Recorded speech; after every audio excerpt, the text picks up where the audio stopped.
Narmada dam માટે હજારો લોકોએ પોતાની જમીન, ગામ અને ઘર છોડ્યા, પરંતુ તેઓ જાણતા હતા કે આ બલિદાનથી આવનાર પેઢીનું અને લાખો ખેડૂતોનું ભલું થશે.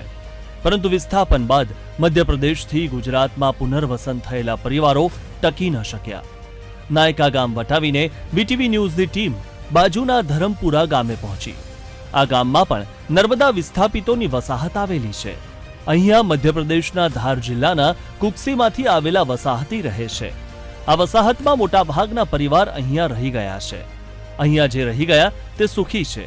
તેમની પાસે સારા મકાન છે, ગાડી છે, ટ્રેક્ટર જેવા ભારે વાહન પણ છે. મતલબ કે તેઓ સમૃદ્ધ ગુજરાતમાં રહી રહ્યા છે અને પોતે પણ સમૃદ્ધ થયા છે.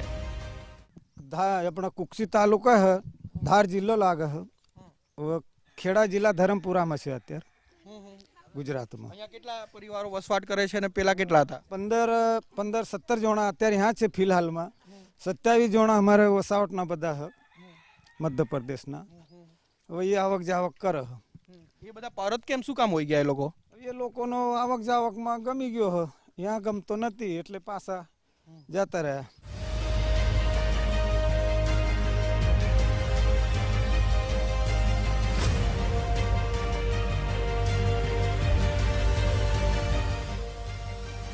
ધરમપુરા ગામેથી આગળ વધતા અમારી ટીમ રઢુ ગામે પહોંચી. રઢુમાં પણ નર્મદા વિસ્થાપિતોની વસાહત આવેલી છે. અહીંયા 30 વિસ્થાપિત પરિવારોને વસાવવામાં આવ્યા હતા. જોકે તેમાંથી મોટાભાગના પરિવાર અત્યારે મધ્યપ્રદેશ પરત ફરી ચૂક્યા છે. અહીં મકાનો જર્જરિત બની ચૂક્યા છે. મકાનના નળિયા તૂટી ગયા છે. હવે આ મકાનમાં રહેવાવાળું કોઈ નથી. જાણે વર્ષો પહેલા આ મકાનને છોડીને કોઈ ગયું હશે તેવું પ્રતીત થાય છે. આજે અહીં માત્ર એક જ પરિવાર વસવાટ કરે છે, જે મધ્યપ્રદેશ પરત નથી ફર્યો.